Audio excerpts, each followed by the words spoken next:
algún comentario acerca de la palabra. La verdad que estos servicios tienen que ser acotados. Así se nos ha estipulado. Trataremos de ser precisos. Dios, quien es el personaje que escribe la historia, es un Dios de planes, es un Dios de propósitos y es un Dios de definiciones. Nada está fuera de la agenda de Dios. Nada lo sorprende a Él como algo nuevo, como algo que no manejaba. Este virus estaba en su agenda. Él sabía que en este tiempo íbamos a enfrentar estos trastornos. En toda la historia de la humanidad, Dios ha mantenido el control.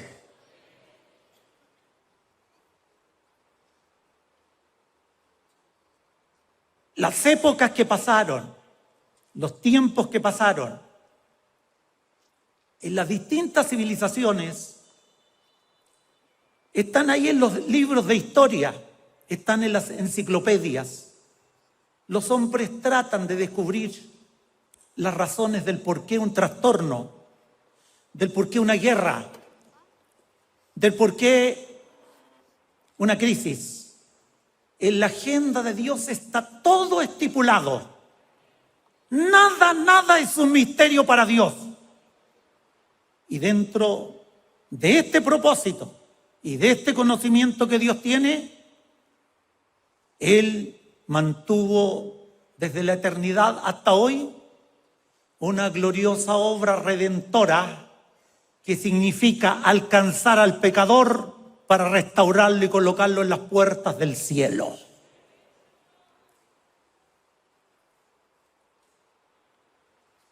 En el pasado, eligió Dios a Israel.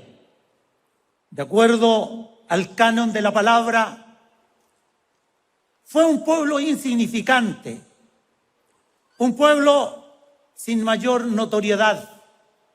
Así lo habla el libro de Deuteronomio. Los eligió a ellos siendo un pueblo insignificante. Ellos no tenían conductas mejores que otros pueblos. Ellos no tenían procedimientos mejores que otras naciones. Eran un pueblo común. Pero Dios pactó con Abraham. Lo hizo su amigo y le dijo: te bendeciré. Te bendeciré. Y la palabra de Dios es un decreto eterno. Dios no vuelve atrás cuando empeña su palabra. Él los eligió para que a través de este pueblo el mundo recibiera la Torá, que es la ley.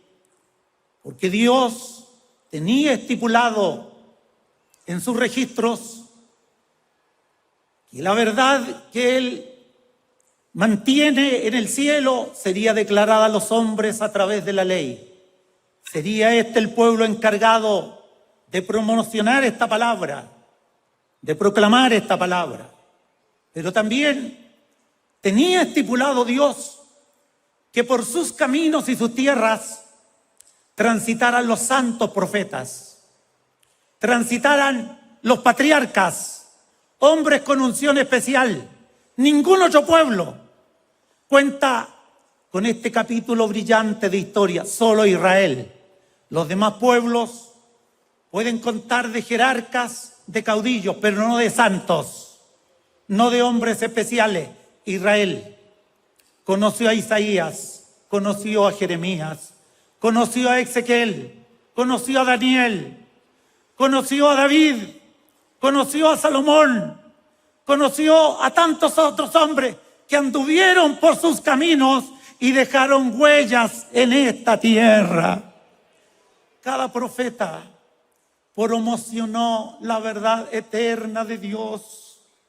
Generalmente trataron de bendecir al pueblo y de rectificar los caminos equivocados. Pero más aún, Él quiso proveerle a su Hijo de un lugar donde naciera y donde se desarrollara. El magnífico Hijo de Dios tendría que nacer en algún lugar. No eligió Rusia, ni eligió Alemania, eligió a Israel. En Israel se oyó una voz de los pastores que dijeron: gloria a Dios en las alturas y en la tierra paz a los hombres buena voluntad. Ha nacido en Belén la esperanza prometida. Estas tres son las razones más preponderantes por las cuales Dios eligió a un pueblo. Entregar a través de ellos la Torá, que es la ley. Permitir que los santos profetas desarrollaran sus ministerios allí. Y lo más gratificante y hermoso, que en esa tierra naciera el Mesías prometido. La historia es notable y es brillante, porque en medio de una nación agitada como cualquier otra nación, en medio de un pueblo con destellos de desarrollo y también con retrocesos notables, Jesús nace en Belén. Él aparece en el momento más impreciso, porque los caudillos de la época o los hombres de cierta ilustración o notoriedad no lo esperaban. No lo esperaban, aunque las profecías estaban dadas, aunque la palabra estaba dicha por los profetas. La gente de cierta alcurnia estaban interesados en la política, estaban interesados en las administraciones de las economías, pero no en recibir a un nuevo Mesías, no en aplaudir al que traería esperanza para los pueblos.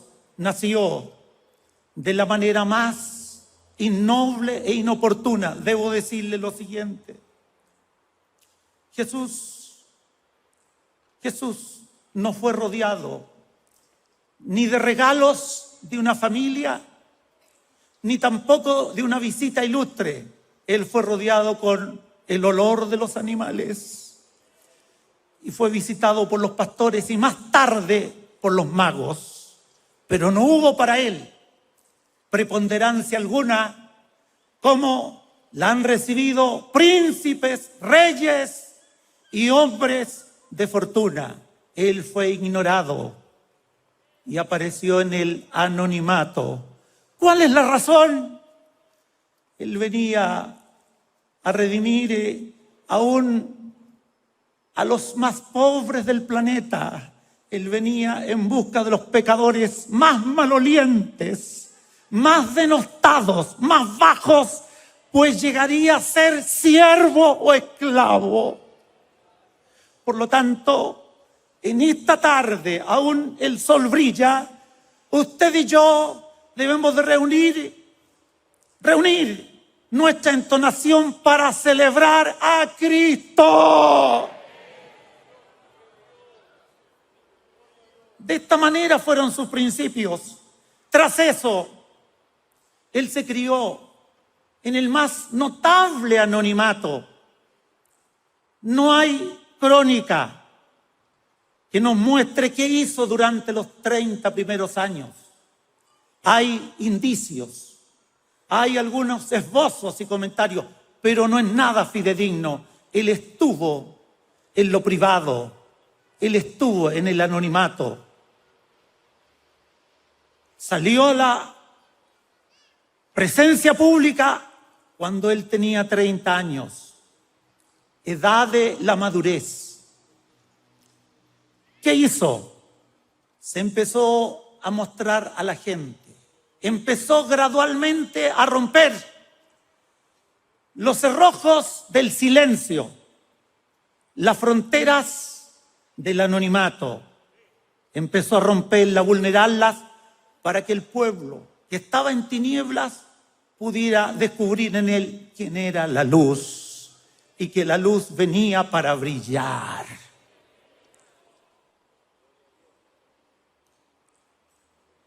caminó, perseveró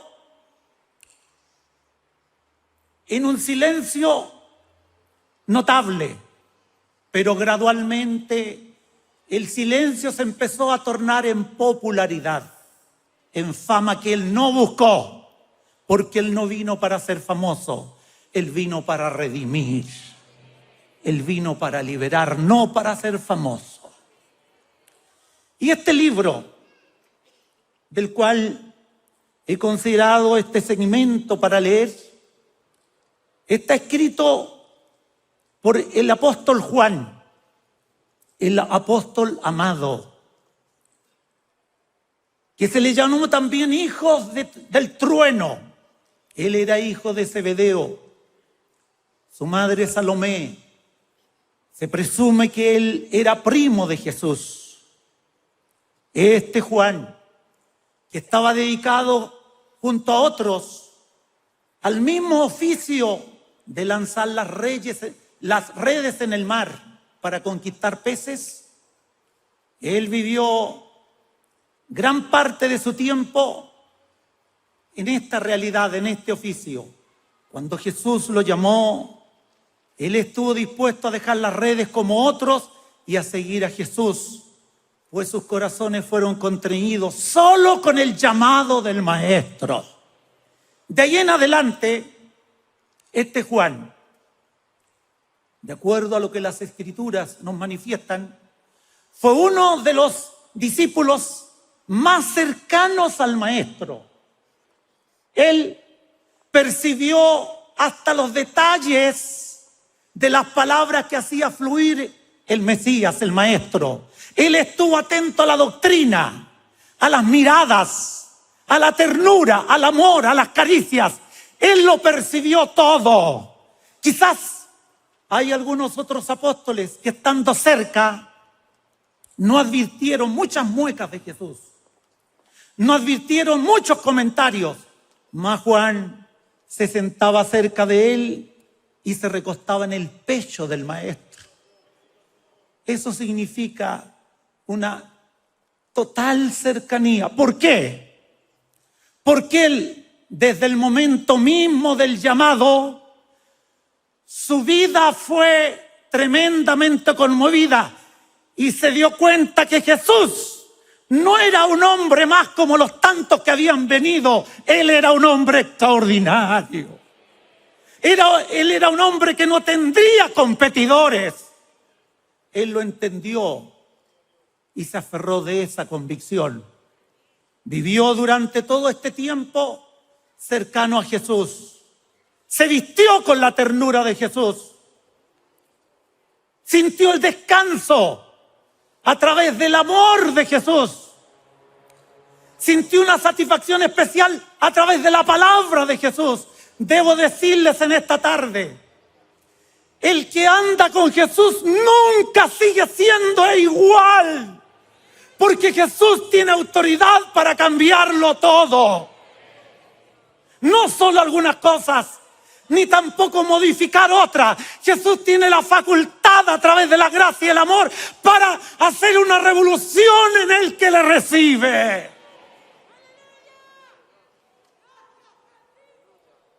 Hay distintos grados de conversión. Hay gente que se enloquece cuando encuentra a Jesús. ¿Por qué? Porque lo abrazan con el alma, porque se dan cuenta que Jesús era la persona que buscaban y la encontraron. Hay otros que son más tibios y también negligentes. Ellos no disfrutan tanto. Ellos no se deleitan tanto. Dios bendiga a los que están acá. Ojalá todos sean hinchas de Jesucristo.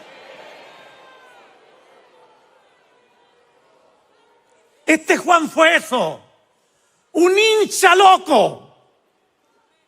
Vivió durante los 3 años y posiblemente 6 meses, vivió cerca del Maestro para disfrutar hasta las migajas de sus conversaciones, para disfrutar de las miradas, para disfrutar de los abrazos, para disfrutar de los momentos sublimes que él vio al Maestro cuando extendió su diestra en favor de los pobres, en favor de los enfermos, en favor de los desdichados. Él lo vivió todo y lo disfrutó, como dice el chileno, a concho. Esa es la bendición del verdadero convertido. Disfruta de todo lo que se vive en el Evangelio, lo que se vive en la iglesia, porque ese está convencido que lo que hacemos es para la gloria de Dios. Hay discípulos que cuestionan. Hay discípulos que todo lo hacen con cálculos, todo lo hacen con reflexión, todo lo hacen con análisis. Al final ríen y lloran. Te digo en el nombre del Señor, a Jesús no hay que cuestionarle nada, porque Él es el Santo de Dios. El Santo de Dios. Y este Juan, que lo ha disfrutado todo, escribe el 4.º libro del Nuevo Testamento. Se dice que los otros 3 evangelios son sinópticos porque hablan el mismo lenguaje y entregan las mismas crónicas. Este Juan se despega del comentario que han escrito Mateo, Marcos y Lucas. Y él toma un horizonte distinto para escribir en un lenguaje claro, en un lenguaje directo. ¿Qué es lo que escribe Juan? Una amplia crónica donde él reconoce en forma clara y sólida que Jesús no es solo un profeta que ha pasado por Israel, no es solo un buen teólogo que conoce la palabra.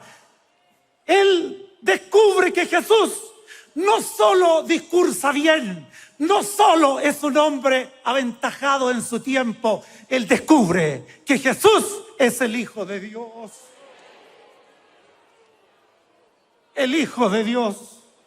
En el fondo, lo que él quiere hacer es colocar a Jesús en el más alto pedestal de la honra, diciendo: el Jesús a quien yo conocí, el Jesús que pasó por la tierra, el Jesús que compartió con nosotros, no es un hombre más. Él es divino, Él es parte de la deidad, Él es santo, Él es el Hijo de Dios, Él es el venido de la eternidad.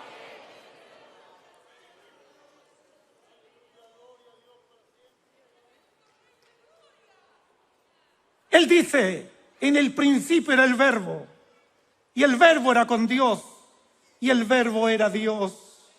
Este era en el principio con Dios. En el tiempo de Juan, como también en el tiempo de los demás apóstoles, habían potenciales fuentes antagónicas a la nueva doctrina que Jesús establecía. Habían fuentes poderosas que discrepaban severamente con la nueva revelación que los apóstoles estaban proclamando.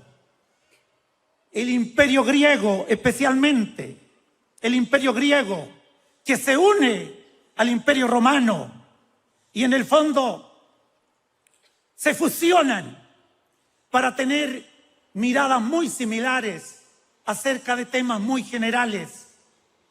Implementan una cultura, implementan conceptos para que todo el pueblo de la época se sienta influido por estos pensamientos, estos conceptos y esta cultura. ¿Quiénes eran los griegos? ¿Quiénes eran los griegos? Era una de las civilizaciones más aventajadas en cuanto a la filosofía secular. Ellos, y Pablo así lo expresa en varios de sus análisis, eran gente aventajada según ellos en cuanto a conocimiento e iluminación, y estaban permanentemente buscando respuestas a misterios de la vida. Los filósofos buscaban la respuesta acerca del por qué el sufrimiento, del por qué el dolor, del por qué la injusticia, del por qué la muerte. Buscaban, pero ¿a través de qué fuente? A través de la fuente de la razón. Ellos hurgueteaban en sus cerebros, tratando de encontrar una respuesta a temas que son tan profundos y a temas que son tan misteriosos que fuera de la presencia de Dios nadie puede encontrar ni respuesta ni salida. Y ellos se codiaban en esa instancia con la gente que según ellos era la nata de los iluminados.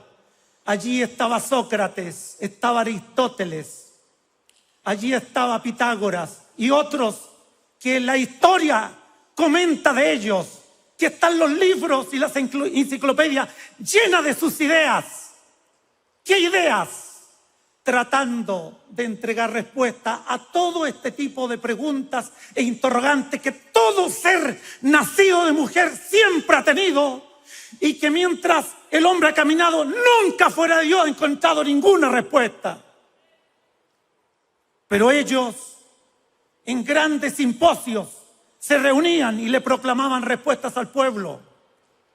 Los pueblos o las civilizaciones sin luz celestial abrazaban estas consignas, estos conceptos, estas ideas, creyendo que estaban abrazando algunas verdades. Fuera de esta fuente que constantemente deambuló durante muchos años, que era el Imperio griego, estaba el judaísmo. Otra fuente donde especialmente pernoctaban los fariseos, también los saduceos y más distante los celotes. Ellos pregonaban y practicaban la ley de acuerdo a sus percepciones. Dice la Biblia que la ley dada por Dios es buena, es perfecta y es santa. La ley de Dios.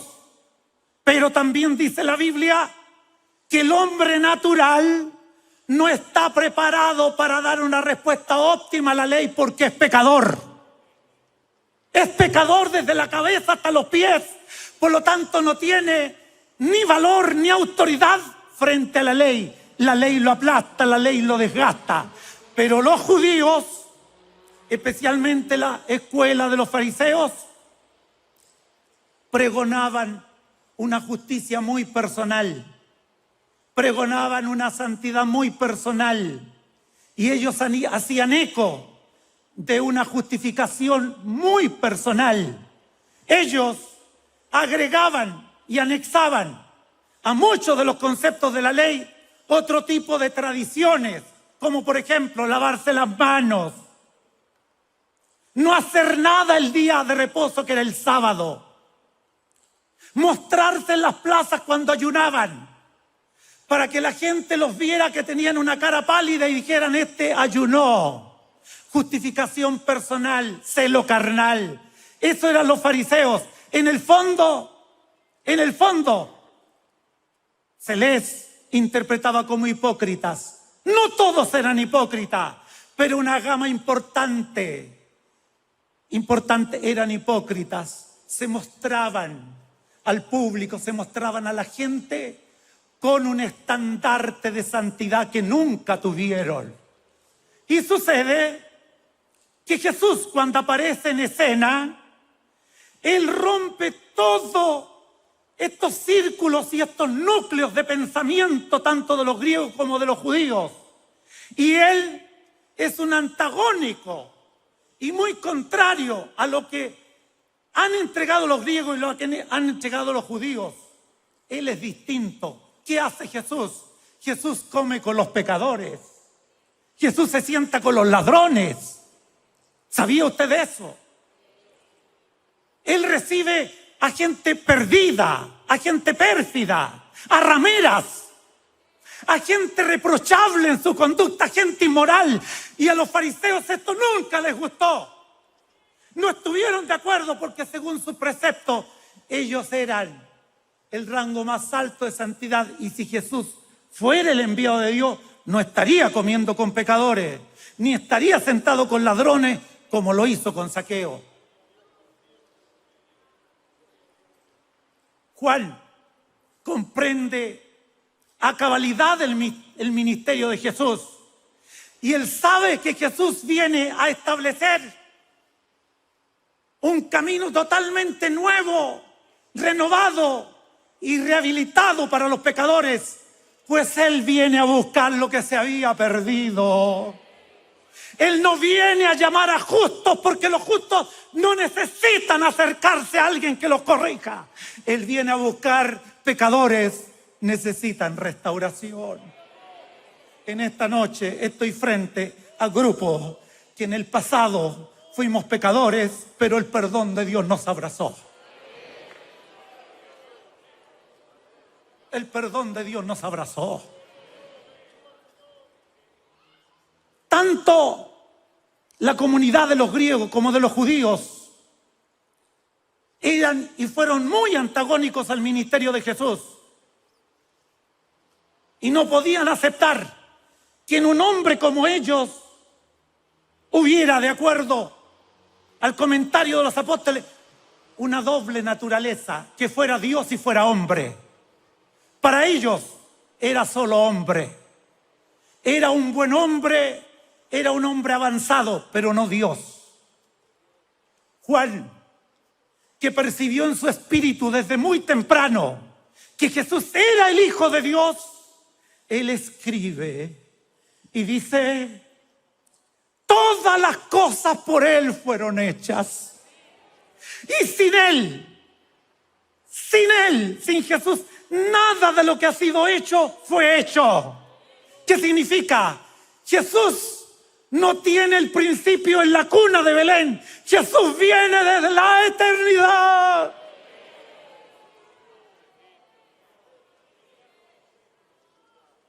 Y dice Juan, en él estaba la vida. Y la vida era la luz de los hombres. Atributos que solo tiene Dios: crear vida y ser la luz.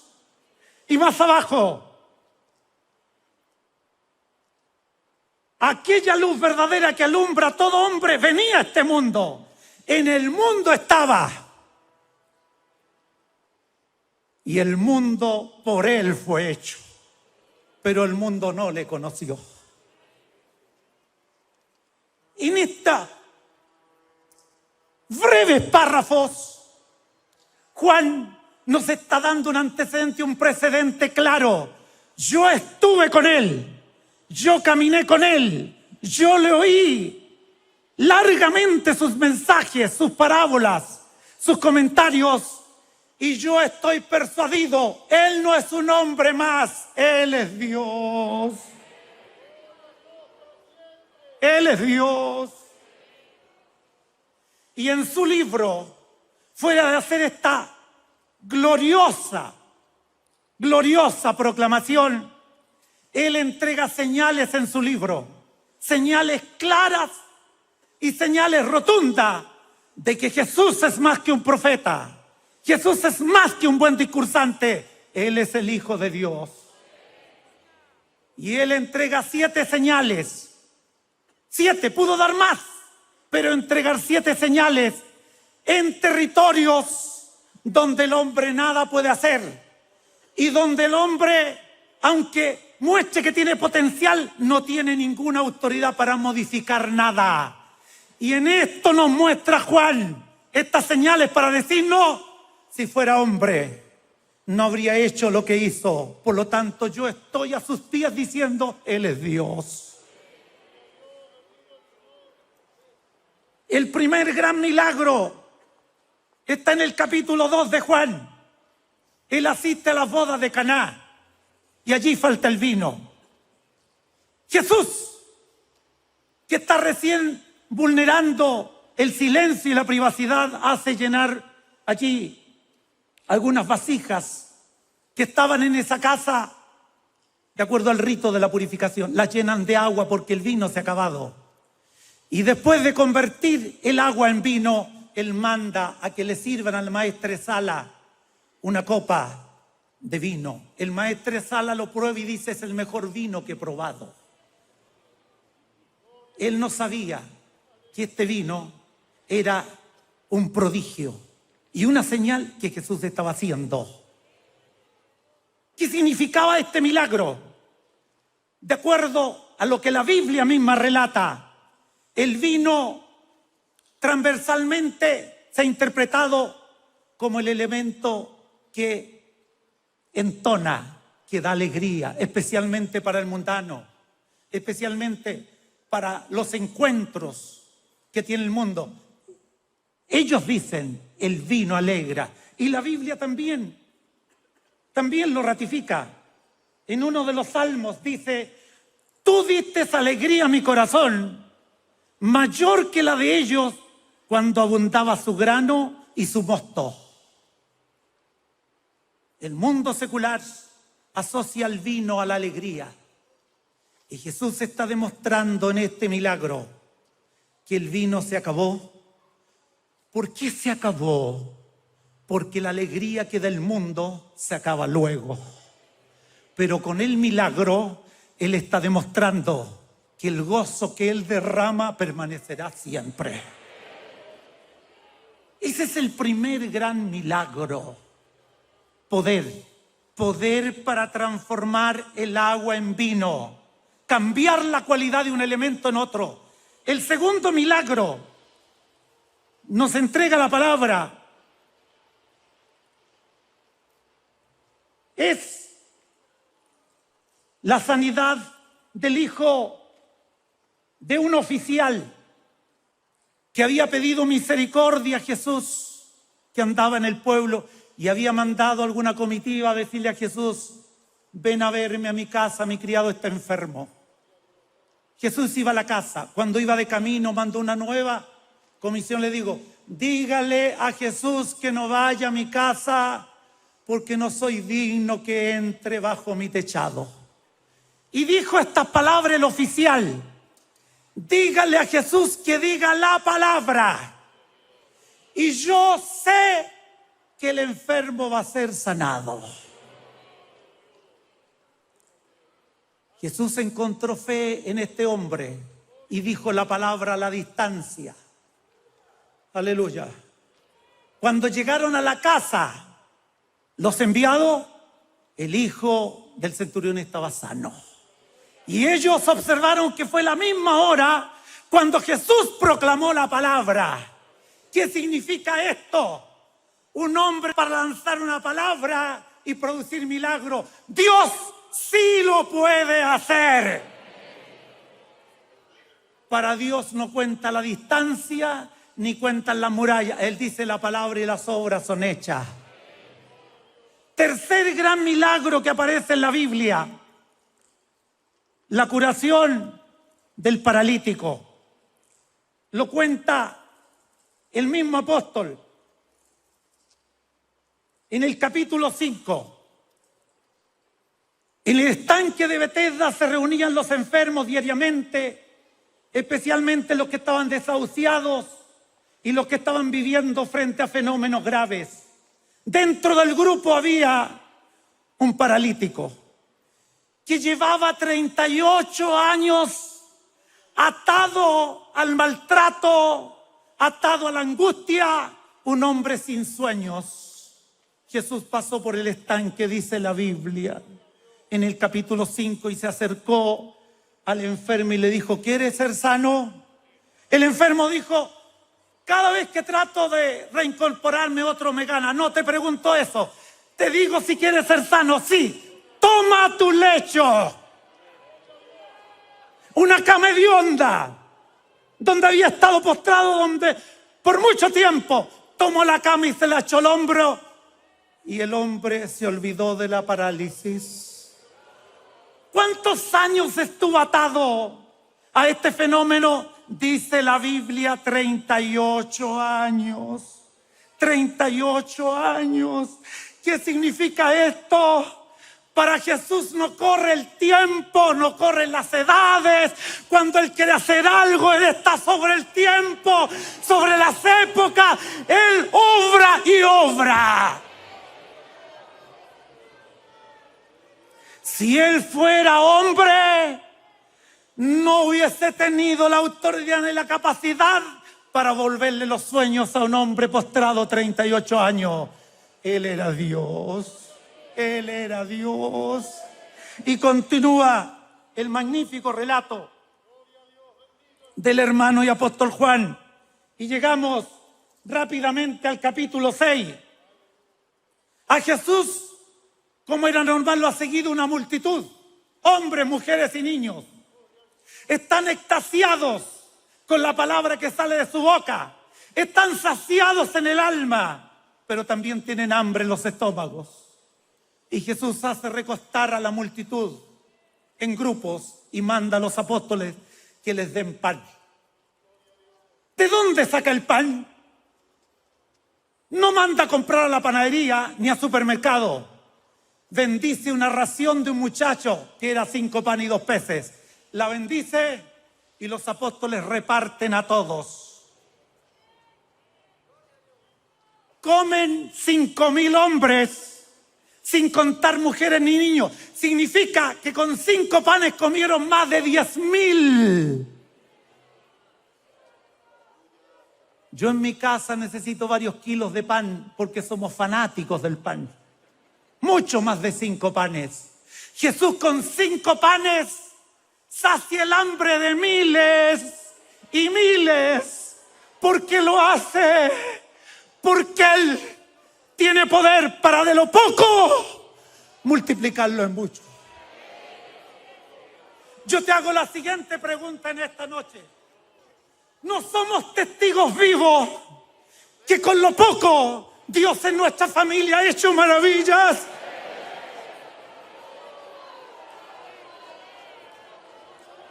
¿No están nuestros templos llenos de milagros y testimonios de hermanos modestos, humildes, que con una modesta ración tienen que proveerle a sus hijos? Los sueldos son bajos, pero para Dios todo es posible. Usted y yo somos testigos. Conocemos a nuestra gente, conocemos a nuestros obreros, conocemos a los albañiles, a los carpinteros, a los que venden en la feria libre.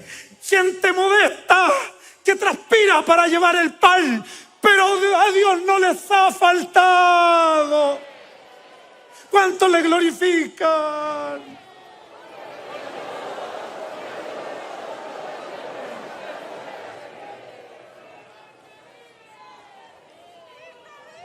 Yo te invito en esta noche a creer que en lo poco Dios te dará mucho. Te invito a creer que para Dios no hay nada imposible. No te sientas menoscabado por ser obrero. No te sientas por ser un hombre de la construcción, que llegas sudado a casa y tienes que cambiarte la ropa para ir al culto. No te sientas menoscabada si eres una nana en casa particular. Si Dios lo ha querido, permanece ahí. Pero te doy una palabra: nunca te faltará nada.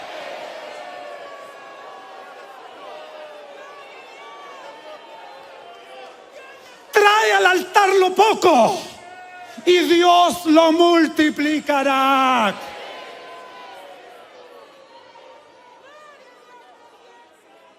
Este es un magnífico milagro para que tú te des cuenta que las cantidades no corren en Dios. Dios no cuantifica lo que tú tienes, si es poco o mucho. Él solamente ve tu fe. Él solamente observa tu fe.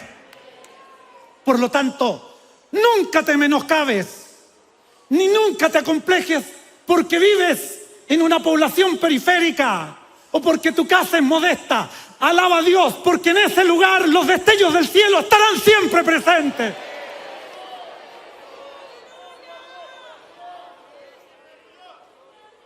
Avanzamos y nos encontramos en este mismo capítulo 6 que Jesús, después de haber tenido una maratónica jornada ministerial, manda a los discípulos a subir a la barca para que crucen al otro lado. Los discípulos obedientemente, escúchame, subieron a la barca, te lo leo. Al anochecer descendieron sus discípulos al mar y entrando en una barca iban cruzando el mar hacia Capernaum. Estaba ya oscuro y Jesús no había venido a ellos. Y se levantaba el mar con un gran viento que soplaba. Cuando habían remado como 25 o 30 estadios, vieron a Jesús que andaba sobre el mar. Y se acercaba a la barca y tuvieron miedo. Mas él les dijo: yo soy, no temáis. El grupo de nobles, obedeciendo a Jesús, entran a la barca y se encuentran con una tormenta. ¿Qué significa esto? ¿Dios manda o permite las tormentas? Sí las permite. Sí las permite. Si estás en alguna tormenta, no rehuyas, no te enojes. Dios, a través de su presencia estará contigo en la tormenta. Tú y yo, como gente frágil y débil, muchas veces nos hemos visto naufragar y hemos dicho: de esta no salgo. Creo que este dolor y este llanto me va a hacer sucumbir. Sí, todos hemos vivido la tormenta. Los apóstoles también la vivieron y Jesús los había ordenado a subir a la barca para ir al otro lado.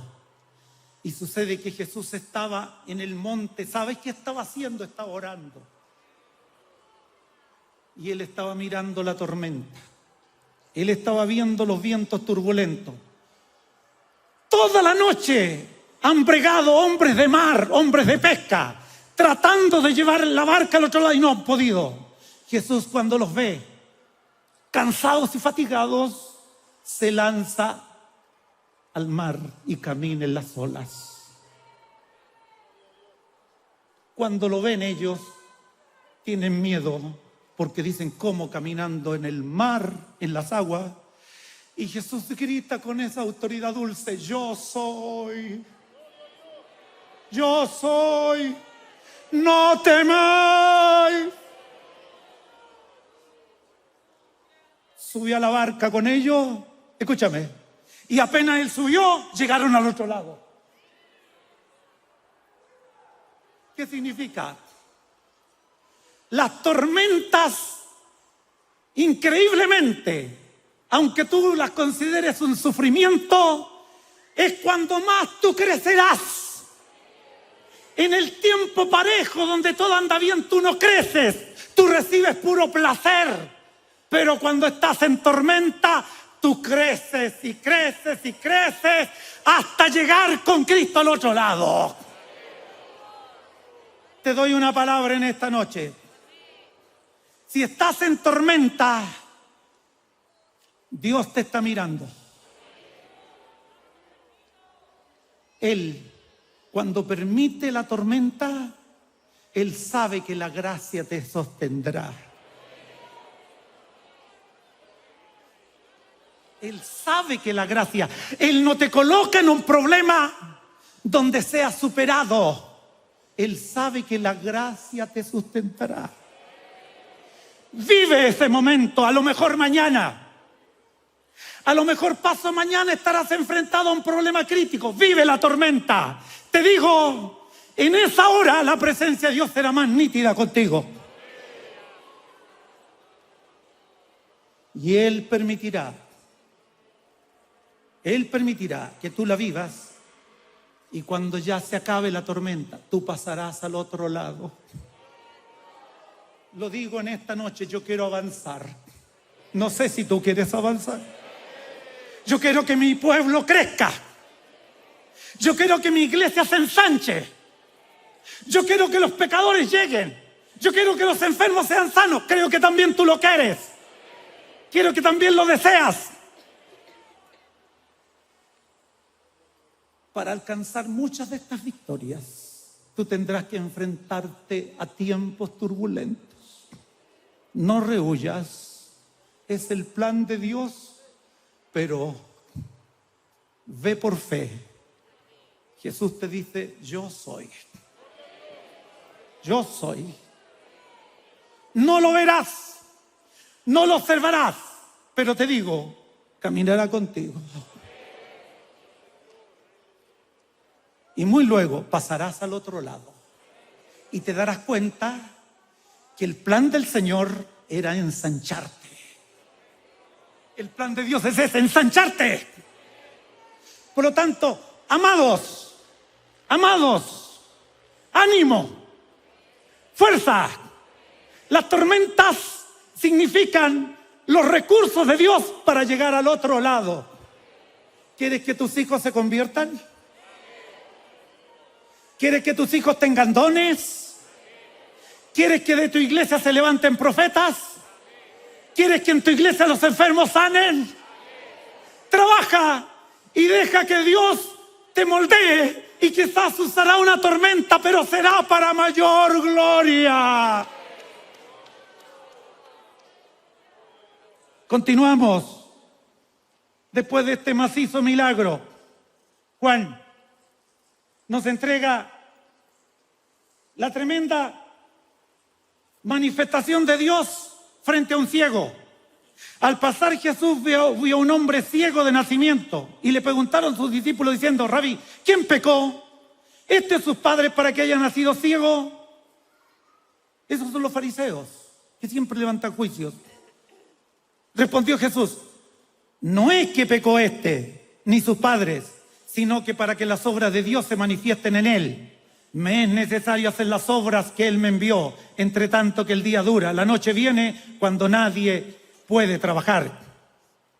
Dicho esto, escupió en tierra, hizo lodo con su saliva, untó los dedos en los ojos del ciego y le dijo, ve y lávate en el estanque Siloé. Fue entonces, se lavó y regresó viendo.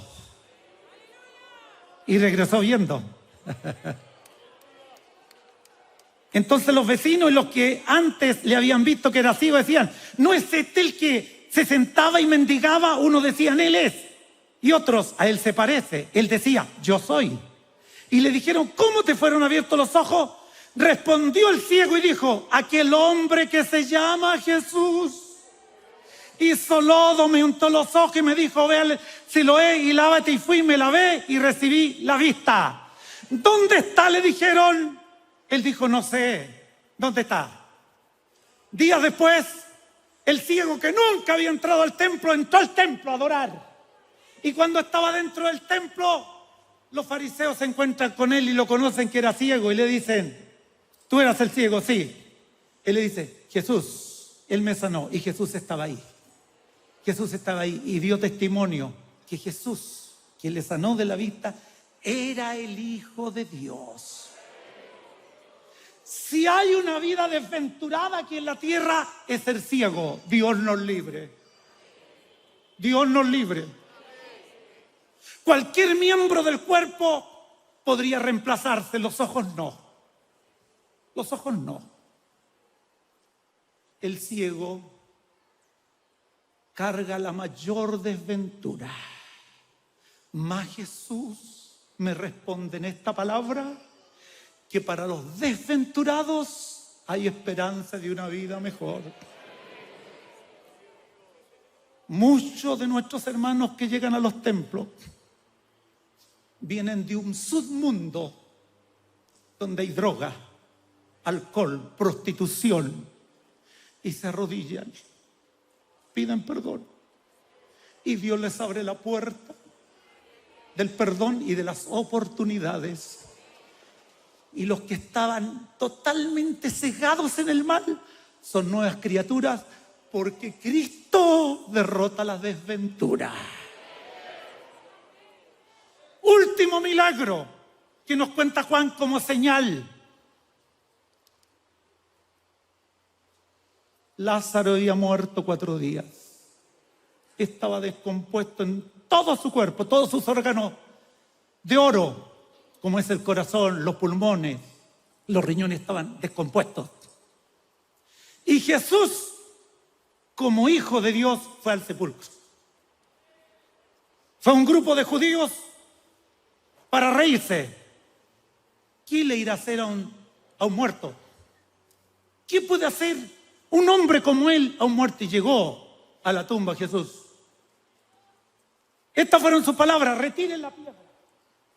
Los sepulcros estaban tapiados. Y he de ya, retiren la piedra. Y he de ya, retiraron la piedra. Jesús no le preguntó a la familia de qué murió Lázaro. ¿Tuvo agonía o no? ¿Cuáles fueron los fenómenos? Nada. Donde llega la vida, todo tiene cambio. Solo en Jesús hubieron precisas palabras: Lázaro, ven fuera. Alguien dice por ahí que si no lo hubiera nombrado como Lázaro, todos los muertos habrían resucitado. Pero él lo nombró Lázaro. ¿Qué dice la palabra? Lázaro se reincorporó.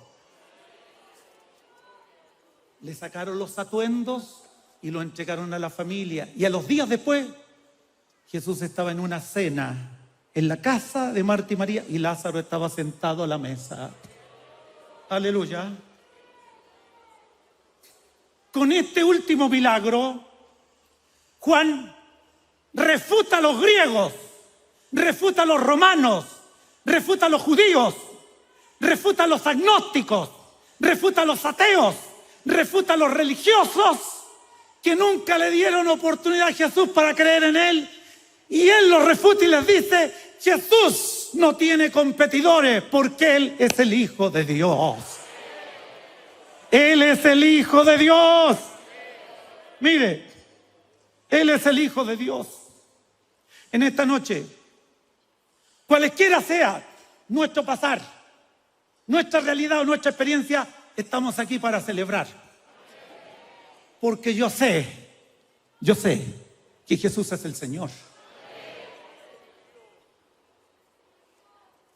Los médicos, la ciencia, con todos sus avances tecnológicos y científicos, solo alivian algunas enfermedades y la respuesta de ellos es muy relativa. Les digo algo: Jesús en la historia ha sanado más enfermos que todos los médicos juntos. ¿Cuánto le dan gloria a él?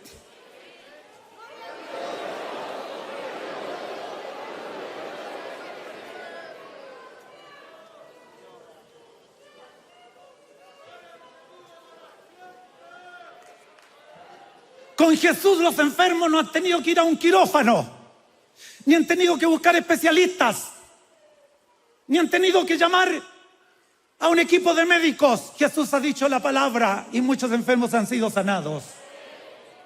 Tengo un testimonio reciente de una joven en Linares, una muchacha noble, con su esposo y su niño. Fue diagnosticada con cáncer, una leucemia, una mujer joven con 3 hijos. Es un flagelo el pensar en el cáncer. Les visité cuando vi que ellos estaban confrontados a este problema y abrí la Biblia y Dios me dio palabra. Y les di la palabra para la gloria de Dios. Después de tener junta médica en la clínica Las Condes, la que tiene más alto rango de medicina en Santiago, después de chequear la realidad de esta muchacha, le dijeron: tu cáncer ha desaparecido.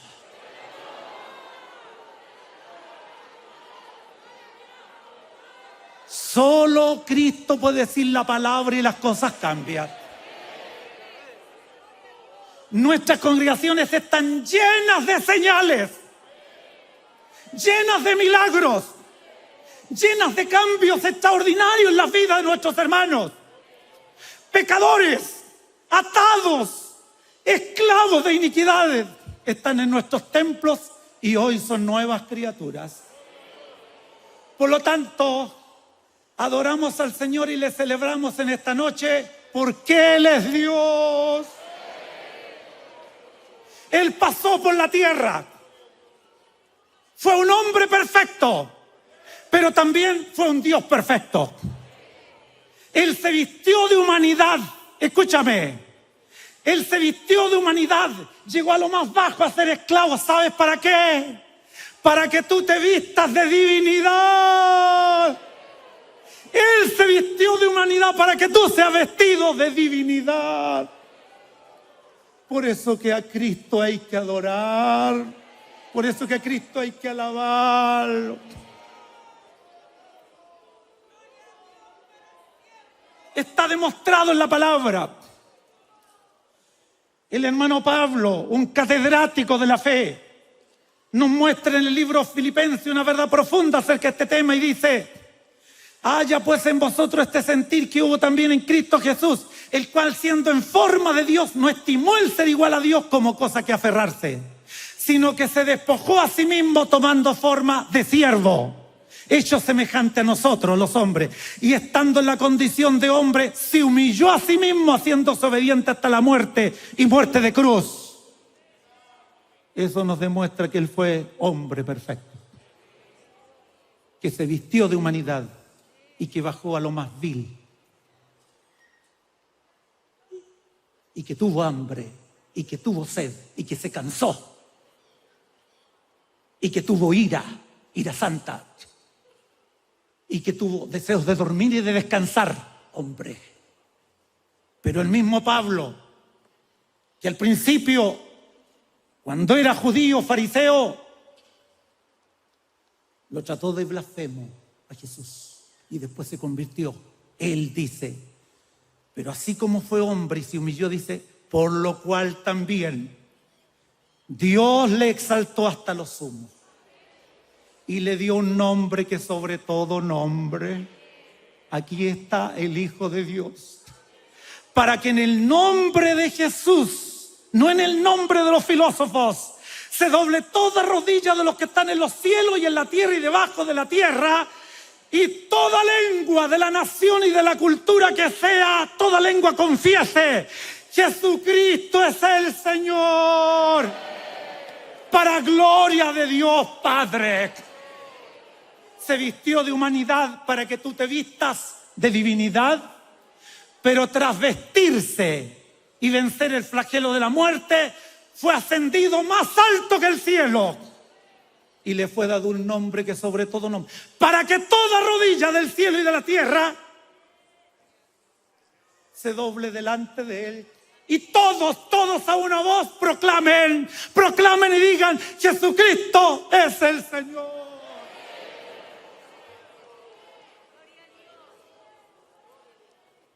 ¿Dónde está Sócrates?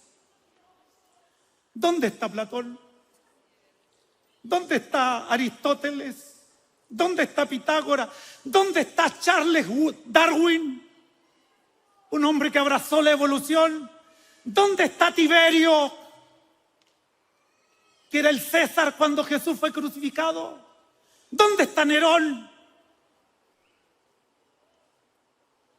que hizo antorcha con los cristianos en los jardines?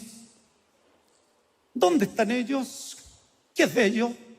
¿Dónde está el imperio persa? ¿Dónde está el imperio griego? ¿Dónde está el imperio babilónico? ¿Dónde está el imperio romano?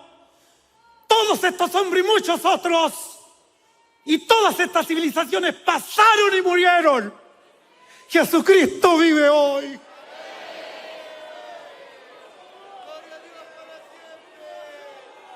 Jesucristo vive hoy.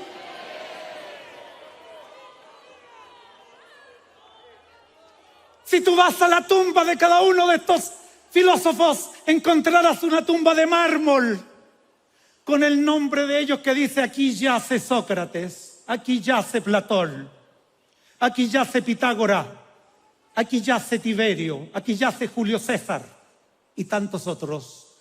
Vas a la tumba de Jesús, no tiene ningún nombre, Él resucitó.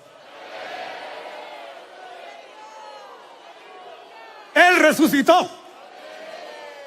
Tú vas a la tumba y hay una cueva.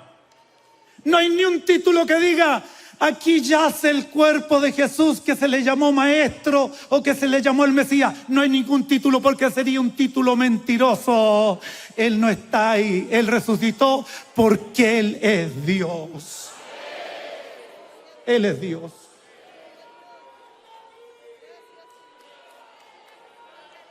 En este minuto, hay 1.400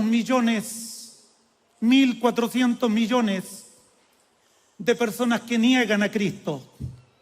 Son ateos. Escúchame, hay 1.700 millones de musulmanes que adoran a Mahoma. Hay 450 millones de religiosos populares. Y hay una cantidad de otros miles de millones de agnósticos. Todos ellos no le dan lugar a Jesús. Pero hay una manada pequeña. Hay una manada pequeña que está dispuesta a dar la vida por Jesús. ¿Cuánto le dan glorias a su nombre?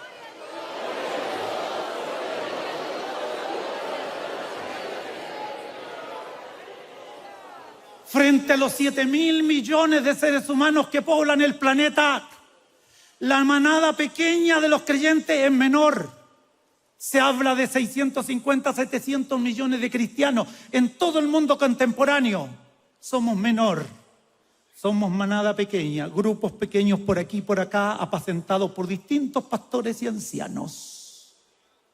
Pero esa manada pequeña tiene una profunda convicción. Tiene una sólida convicción. El Jesús que vino y estuvo aquí, murió y resucitó. Él se fue al cielo porque es el Hijo de Dios. ¿Qué hace Jesús en este minuto? En este minuto está sentado a la diestra del Padre. ¿Sabes qué hace? Está peleando por ti. Es tu abogado. Está intercediendo por mí para que yo no me caiga, para que tú no te atavíes y caigas. Él está luchando por ti. Pero muy luego el Padre le dirá que se levante del asiento. Se levantará y vendrá a buscarnos.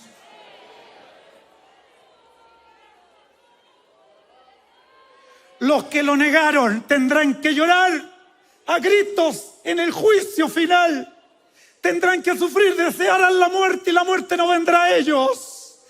Pero la manada pequeña, los redimidos, estarán danzando. Estarán glorificando al Cordero de Dios.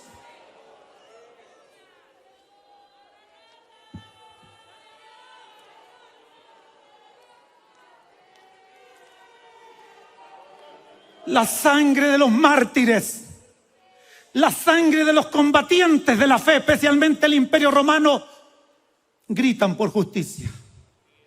La sangre de los miles de mártires que murieron en Roma y en distintos lugares de tierra y que hoy están muriendo en muchos países, están gritando al cielo. Dios ha permitido que ellos mueran. Dios lo ha permitido.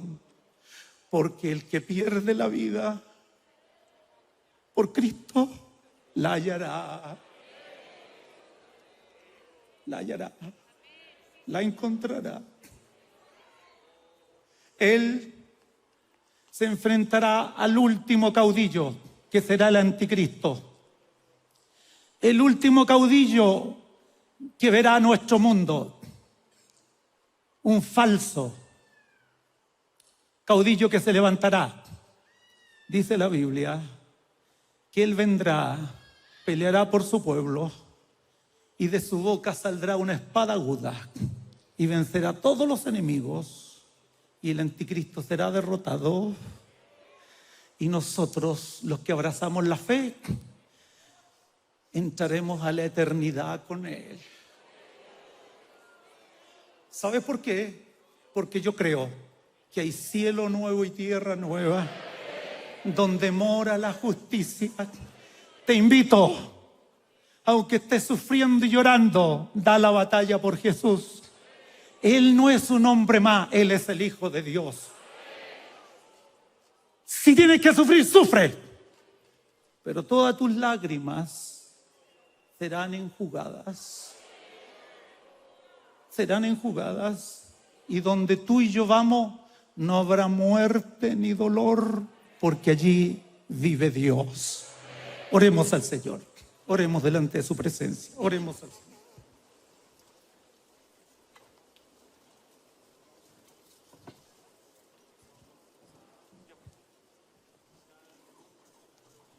Adórale, hónrale y glorifícale.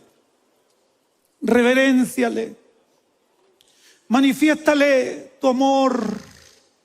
Manifiéstale ternura. Alábale. Derrama una lágrima delante de Él. Él espera tu adoración y mi adoración. Él espera mi devoción. Adórale, adórale, adórale.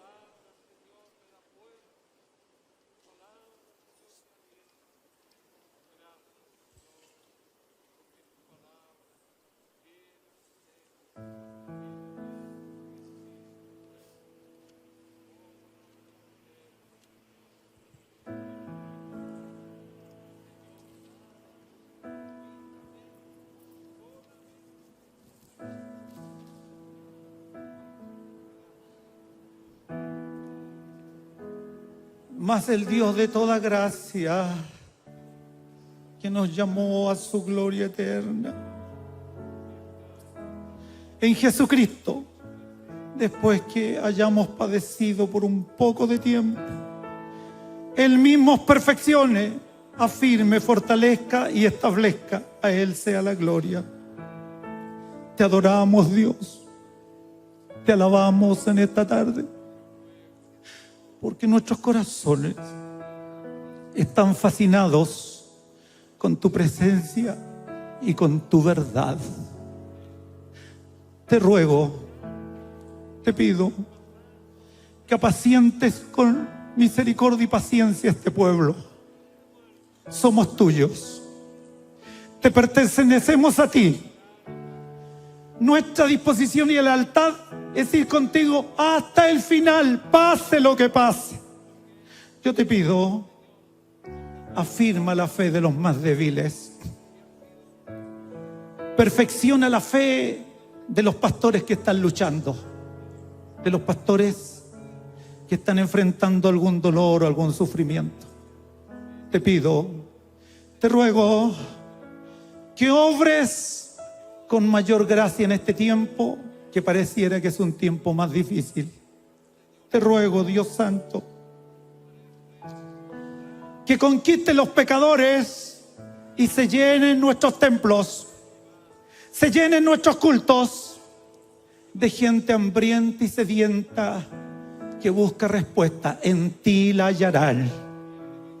Gracias, Dios, gracias, porque nos has permitido reunirnos otra vez. Nos has permitido que abramos nuestras Biblias otra vez y que levantemos canciones nuevas a ti otra vez.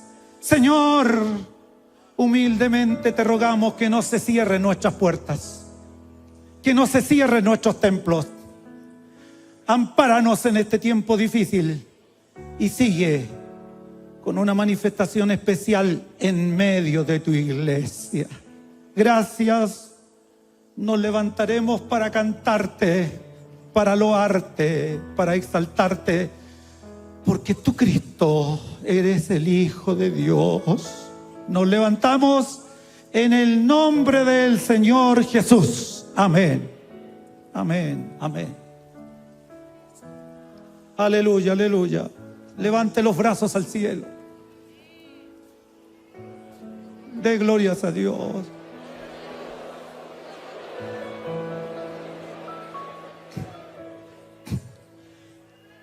¿Cuántos de ustedes están dispuestos a seguir a Jesús hasta el final? ¿Sí? Pase lo que pase, suceda lo que suceda, te digo, serás coronado y te sentarás en la mesa a comer pan de noble. Adorémosle, adorémosle en esta noche. Todos los que vinieron pasaron y se fueron. Él vive y reina hoy. ¿Puede decir conmigo, Cristo vive hoy? Así es, cantemos.